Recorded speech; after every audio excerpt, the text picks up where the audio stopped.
वो भी होता है, मंगल कलश की स्थापना होती है, घट पूजा, सब कुछ। और आप बंगाली हैं, आप लोगों ने इस पूजा का षष्ठी से लेकर नौवीं या दशवीं तक, नौवीं तक विशेष महत्व होता है, तो आपको थोड़ा और जानकारी है? इसकी कोई जानकारी नहीं है, मैं तो बांग्ला भाषी हूँ और ये एक परंपरा है।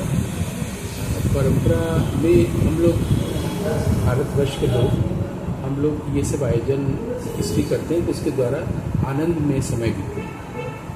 पूरा जीवन बीतता है संघर्ष में, नौकरी करने में, काम करने में। तो जो बिल्कुल डाउन ट्रोडन क्लास है, एकदम निचला हिस्सा, वो साल भर मेहनत करता है कि कुछ पैसा जुटा करके 3-4 दिन खुशी में रहे। जैसे होली में खुशी मनाया जाता है, दिवाली में, तो इसमें सभी लोग मनाते हैं विजयादशमी पर, दशहरे तक, लेकिन ये लोग कुछ ज़्यादा ही 4 दिन तक, षष्ठी, सप्तमी, अष्टमी, नवमी, सबसे बड़ा त्योहार। हाँ, तो उसमें पहले के ज़माने में भी होता, पिताजी लोग एक कपड़ा सिलवा देते थे सभी को, वो दिन नया नया कपड़ा पहनेंगे। नया कपड़ा पहनना, घूमने जाना, प्रतिमा का दर्शन करना, कुछ अच्छा खाना, तो ये कल से हमारे यहाँ इसको उत्सव का वातावरण बनाने के लिए ये सब किया गया है। वैसे है तो देवी पूजा, देवी पक्ष है, पहले पितृपक्ष समाप्त होता है, इसको महालया कहते हैं, वहाँ से देवी पक्ष आरंभ होता है, उसमें 9 रूपों की पूजा होती है। और मुझे बचपन से लगता था कि देवी के 9 रूपों की पूजा क्यों होती है, देवी तो एक ही है। फिर मैं धीरे धीरे सोचा कि कहीं ऐसा तो नहीं कि वो देवी जो है शक्ति के रूप में है, शक्ति रूपमान है और रूपम देवी कहा गया है, तो कहीं वो 9 प्रकार की शक्तियों की पूजा करते हैं। और अगर 9 प्रकार की शक्तियाँ हैं तो वो उस मिट्टी में है या मुझ में है, क्योंकि मिट्टी की मूर्ति बनी है। तो मैं देखता था कि बचपन में कि सब लोग जाते हैं, षष्ठी के दिन प्रणाम दर्शन किया, सप्तमी के दिन किया, अष्टमी, और मिट्टी की मूर्ति को सच मान लेते हैं। और जब विजयादशमी के दिन बंगाली महिलाएं जब वो सिंदूर खेला होता है और मिठाई खिलाती है, तो उसके बाद वो लेके जाते हैं, उनकी आंखों से आंसू बहते हैं। यानी जब प्रथमा हुआ या षष्ठी हुई तब आंखों में आंसू नहीं था। कैसे एक प्रतिमा के साथ एक जुड़ाव हो गया, यानी मिट्टी की मूर्ति के साथ इंसान का जुड़ाव हो गया।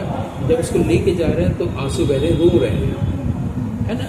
इसका मतलब ये हुआ कि हम ही लोग अपनी भावनाओं को उस मूर्ति में प्रक्षेपित करते हैं, और वो जो मिट्टी की बनी हुई देवी है मृणमयी, उसको हम ही लोग चिन्मयी कर देते हैं, चेतना देते हैं उसमें, और वो मृणमयी से चिन्मयी हो जाती है। और हम लोग अपना ही रूप उसमें देख करके दुखी होते हैं। पहले तो बहुत खुश होते हैं, दुर्गा पूजा खत्म होता है, सबकी आंखों में आंसू होता है, माँ चली जा रही है ना। ये जो मृणमयी से चिन्मयी होना, तो मुझे लगा कि बचपन में हम ये सोचते थे कि उनके 9 रूप, तो इसका मतलब जब हम ही अपनी चेतना को उनमें प्रक्षेपित करते हैं, या ये 9 शक्तियाँ हमारे भीतर हो,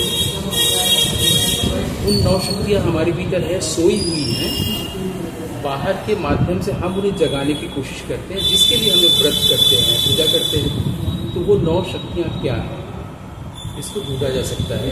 हम लोग तो सोचते हैं कि प्रथमा शैलपुत्रिश्च, पहली शैलपुत्री है, फिर ब्रह्मचारिणी है, फिर कुष्मांडा है, चंद्रघंटा आदि आदि ना, लेकिन वहाँ जाके पूजा करते चले आते हैं। लेकिन इससे क्या होता है, अगर हम लोग 9 में से एक ही शक्ति को अपने भीतर जगा सकेंगे तो फिर वो जागृति होगी। क्योंकि अगर हमारा जुड़ाव माँ के साथ ऐसा हो जा रहा है कि आंखों में आंसू आ जा रहे हैं, इसका मतलब वो माँ हमारे भीतर जग सकती है चेतना के रूप में। उसमें से मान लीजिए कोई एक शक्ति वाक शक्ति है, कोई कल्पना शक्ति है, लिखने की शक्ति है, बोलने की शक्ति है, जैसे आप बोलते हैं। इन शक्तियों को जगाने के लिए ये शायद साल में एक बार आश्विन मास में ये होता है। इसको हम लोगों ने पर्व का रूप दे दिया है, एक उत्सव मनाने का रूप दे दिया है। लेकिन उत्सव से पहले जिसका दर्शन है वो शायद यही है कि हमारे भीतर शक्ति है, और हम उस शक्ति को जब जगाएंगे, भले हम उसको देवी शक्ति बोले या कुंडलिनी शक्ति बोले, तो शिव से मिलेगी शक्ति और हम पूर्ण होंगे मानव जीवन से। अच्छा, इस आप लोगों में मैंने देखा है पूजा करते समय औरतें कुछ मुँह से आवाज़ निकालती हैं, उलुध्वनि होती है। उलुध्वनि वो साउंड के लिए कि वो सुनने में अच्छा लगता है, उलुध्वनि होती है, शंख होती है। हाँ, और शंख के साथ वो हाँ, शंख भी बजेगा और मुंह से निकालते हुए ध्वनि बंगालीज जो करते हैं। एक्चुअली पहले जो था आवाज़ या घंटे की बात सिर्फ मंदिरों में थी। वो मंदिरों में जो घंटे का कंसेप्ट था बहुत कम लोग इसको जानते हैं कि आखिर मंदिर में जाके लोग घंटा क्यों बजाते हैं। हाँ, ये भी मेरा एक सवाल था। ठीक है, तो हुआ ये था कि हमारे यहाँ सारी बातों को कहानियों के माध्यम से कहा गया, जिसको माइथोलॉजी बोलते हैं कि एक बार की बात है, ऐसा हुआ, एक समय की बात है। बड़ा इंटरेस्टिंग उस इंटरेस्टिंग एक बार की बात है, सुनते ही बड़ा इंटरेस्टिंग हो जाता है। तो क्या हुआ कि एक बार हिरणी अपनी गुफा से निकली आसपास चलने, लेकिन उसके आसपास तो हिरण नहीं है, उसका पति नहीं है। उसको आश्चर्य हुआ कहाँ है, तो देखा दूर में एक कदम के पेड़ के नीचे उसका पति वहाँ बैठा हुआ। दौड़ते हुए गई और जाके देख क्या रही है, उसके चेहरे पर, उसके पति के चेहरे पर शोक भर गया, जैसे किसी की मृत्यु हो गई, एकदम शोकाकुल चेहरा। बोला क्या हुआ, ऐसा चेहरा बना क्यों बैठे हुए? बोला कि राजमहल में राम का जन्म हुआ और उसमें ये प्रथा है कि जब बच्चा पालने में रहेगा तो उसके पाँव के पास एक म्यूजिकल इंस्ट्रूमेंट बना के दिया जाता है। जब बच्चा उसको पाँव से मारेगा तो आवाज़ होगी तो खुश होगा, ये देखे माँ विभोर हो जाती है। और वो जो है कंजीरा वो हिरण की छाल से बनता है, जिसके लिए आज मेरा वध होगा। ये सुन के हिरणी के भी चेहरे में शोक आ गई। वो जाकर के माता कौशल्या से मिलती है कि आप भी एक नारी है, मैं भी एक नारी हूँ, मेरे पति की अभी वध होने वाला है, ये राजज्ञा जो जारी होगी इसको आप निरस्त कराएंगे। तो बोलते कि हमारे रघुकुल में एक बार राजज्ञा जारी होने के बाद निरस्त नहीं होगी। अब अगला दृश्य ये है, पालने में राम शिशु लेटे हुए हैं, हाथ पाँव भटक रहे हैं, पैर के पास वो म्यूजिकल इंस्ट्रूमेंट है कंजीरा, और कौशल्या जो है पालने को ऐसी को रस्सी से वो कर रही है, चला रही है। लेकिन कौशल्या उसको देख के खुश नहीं हो रही है। कौशल्या उसे चलाते चलाते धीरे धीरे अपने कमरे की दीवार के पास आके सिर को टिका के खड़ी हो जा रही है, क्योंकि दीवार के दूसरी ओर वो हिरनी भी आई है उस आवाज़ को सुनने।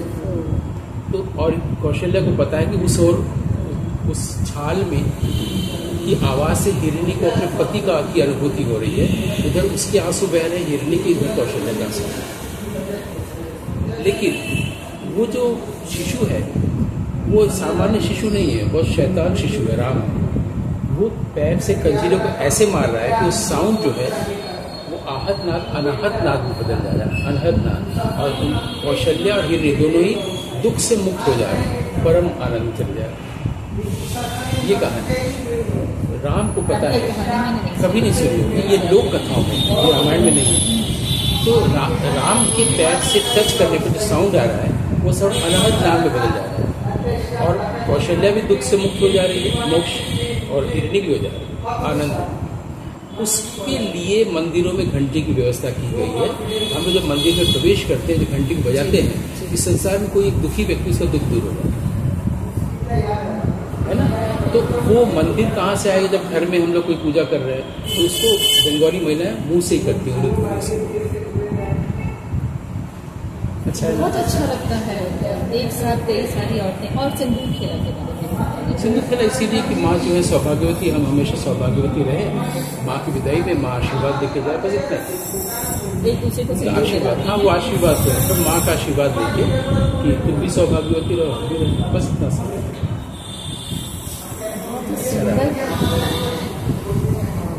आगे हम और भी बहुत कुछ जानेंगे, आज बस इतना कर लेते हैं। आपने कार्यक्रम बहुत अच्छा शुरू किया, इसलिए आपको बहुत बहुत धन्यवाद।